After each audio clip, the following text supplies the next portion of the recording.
What is up, Day Squad? And today I will be talking about the playoffs since the date of since yesterday. No, since 2 days ago. That's what we're talking about. I want to say that since it's kind of related to this, my friend's birthday is tomorrow, so we're gonna be doing a podcast tomorrow on blocks over shots. Go check that out. What's it called? Before I start the video, I want to say leave a like, subscribe, and comment. But yes, today we're gonna be talking about the playoffs, as I said, and the three games we're gonna be talking about is Atlanta versus Philly, Game 2, Clippers versus Utah, Game 1, and what was the other one? Yes, Game 2 of Denver versus Phoenix. So let's get into the biggest blowout of those ones. Well, the second biggest. Philadelphia, Atlanta. So let's look at the box score. I want to say I know the reason why Atlanta lost. I think you know too. At the start of the game, the scores were ridiculous. At one point, it was 4-18. I can check this out actually. I can look at the leads and stuff. So yes, at the start of the game, some of the scores were.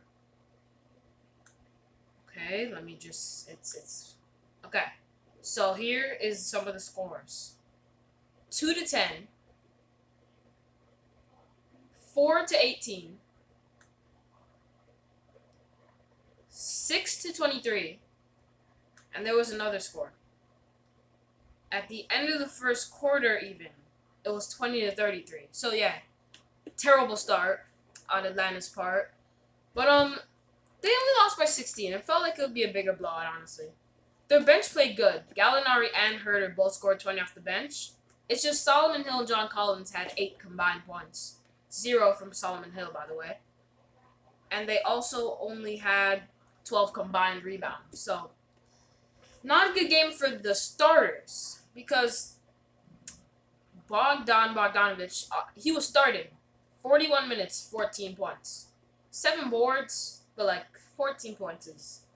That's not enough. 6 of 16 for Bogdan. So, same thing for Trey. 4 for 11 from John, 36% is terrible. Especially since okay, not that he can't shoot, but he doesn't shoot that much. So he's around the rim and he's point blank missing.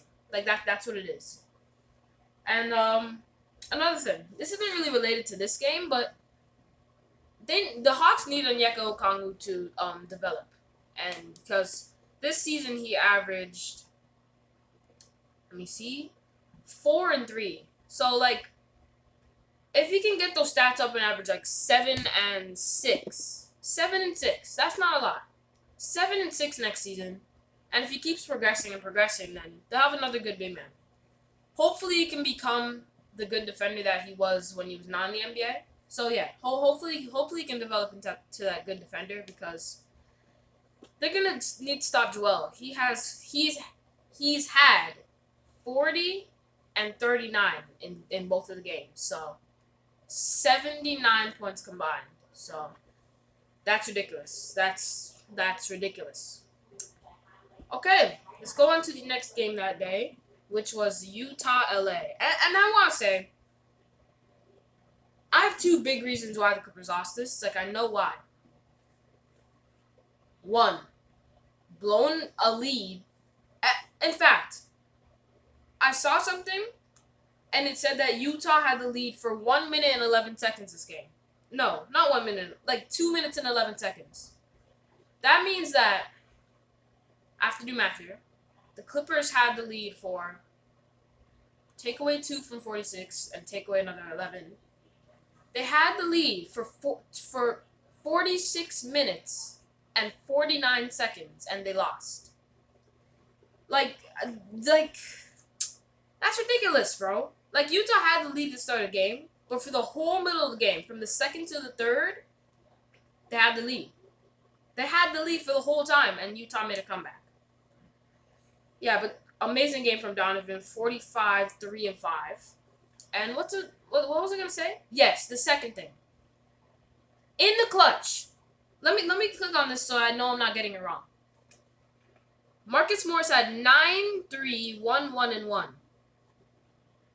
He shot 1 for 9 from 3, 11%, and 4 for 14, just overall. He's an NBA player doing this stuff, and this is just ridiculous. It's honestly ridiculous. And another thing that gets me mad. Great defense by Joe Ingles to end off the game, yes. But Kawhi. You're Kawhi. Kawhi shot 47% and 25% from 3 is not good. I know that. Paul George shot 37% from 3. So both they're not great. But that's better than 11. Even giving it to Nicholas Batum, who shot 50% from 3 this game, would have been smarter. Or Reggie Jackson. 3 for 5 from 3, 60%. Why would you give it to the guy who's shooting 11%? 11%. I don't get it. I don't get it. But yeah, man, that's enough for that game. I don't know, man. But here is the last thing. Well, there's two other things one other thing I want to talk about after talking about Phoenix Denver. First off, big game for Chris Paul. 17 points, 5 boards, 15 assists, and 60% from the field. 100% from 3, 2 for 2. And Devin Booker had 18. Bro, I feel like he's like the best rebounding shooting guard ever. 10 rebounds again. But yeah, 18, 10 rebounds, 2 assists, a steal. A great all-around performance. No one had over 20 points for Phoenix. And shout out to Nikola Jokic. MVP. Only second-round pick to win MVP. Only second-round pick. Absolutely ridiculous. I want to clap it up for him, actually. Shout out to him, yeah. Really, that's an amazing season. 24, 13, and 6 for him this game. We've never seen a big man pass like him, honestly. We never have. Except for, like, Vlade Divac, Sabonis, but... Arvydas Sabonis, by the way. But, like, they're not on the same level as Jokic. It's kind of ridiculous how good Jokic is. 8 assists per game is, like, wow for a center. But, yeah. So, this game... Bad game for everyone else except for Jokic, because Campazzo had 3, 4, and 2. 29 minutes is a great amount of time, and he only had 3 points. So 1 for 7 and 1 for 5 and 3. So that's wow. MPJ only had 11. He's struggling. He's kind of choking. He's kind of choking against Phoenix.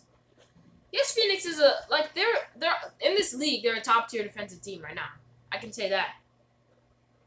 But 11, and then what did he have in the first game? In the first game, Michael Porter Jr. had 15. Like, he's grabbing boards, but they need points out of him. He's a scorer. He has to be scoring. But yeah, I don't know where Denver goes from here. They gotta be able to go back home, and they gotta win both games at home. They gotta do the same thing Phoenix did. And then hopefully go up 3-2. If not, it's not that bad because you can force a game 7 after. But still. And speaking of that, Milwaukee has to do the exact same thing. Because 2 terrible games to start. However, I don't think... Okay, I'm going to put my Chromebook to the side now. I don't think, like you guys, I really don't think the Bucks will be able to pull this off. Win both games at home. Because, think about it. If you take away 20 points from Brooklyn in their last game, they still win by 19. That means if you take away another 15, they still... So if you take away 35 points from them, they still win the game. They're absolutely blowing them out. I know they're going home, but you got to remember, like, there is a home court advantage now.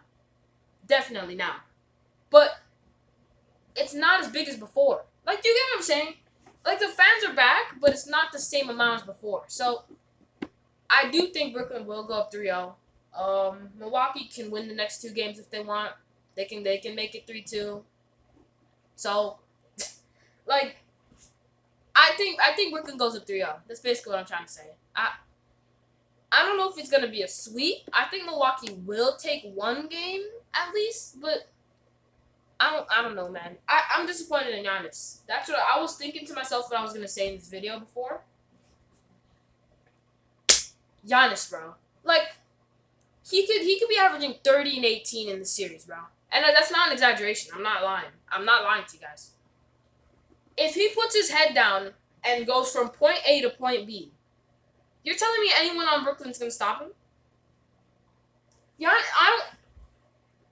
It's like when he goes to the rim, it's like he gets nervous. I see him when he's playing go from point A to point B, and instead of going up, he's going from point A to point B. I'll say that again. He has the ball, and like he stops and then tries to shoot, and then the key gets crowded, and then that's a missed shot. Giannis, drive, do your Euro step, or drive, step through, or drive, bring it over. Like, he's 6'11", and he's playing up against Blake, who's 6'9". He can be, it's only 2 inches, I know that. But still, he can be completely bullying this Nets team if he wants to. He really can. But he's not doing it. Shout out to the Nets. They're playing like top tier defense. Speaking of that, shout out to Rudy Gobert, DPOY for the 3rd time in the last 4 years, which is wow. Now, honestly, is it fair to say that he's one of the best defenders of all time? Because remember, 3-time DPOY is not the best thing to show for, best defenders of all time, because Scottie and Tim Duncan never won one. Like, Kobe never even won one. Oh, LeBron doesn't have one. So, like, some all-time defenders don't have one. And he has 3. So, I think we can put him up there. If you want to, if you can debate that he's one of the best shot blockers ever. Like, if you debate with me that he is, then I won't be mad at you, Like, I'll understand it. Basically. But yeah. That was a video. Shout out to everyone who's won an award. Wait, what's the last award? Nah, wait, let me check something. Did they give out Coach of the Year yet? I'm gonna look that up. I don't know how. I don't think they have. NBA 2021 Coach of the Year is what I'm gonna look up. Yeah, no, they haven't gave out Coach of the Year yet. But I think that I kind of think that what's it called? Tom Thibodeau should, because when he came to New York, he was the perfect coach for D Rose because they know each other very well. He's a great defensive coach, which brought out the defensive abilities of the Knicks, and that's the reason why they made it so like high in the seeding, because they start off the season like, oh, this is gonna be another decent Knicks season. Maybe they make the playoffs like the 8th seed, and they finished it off as the 4th seed. So, But yeah, that's the video. That's where I'm gonna end the video. But yeah, this was a great video to talk about everything that's happened recently, and yeah, Nets in 5. Can I say that now? Yeah, Nets in 5. Okay. Peace.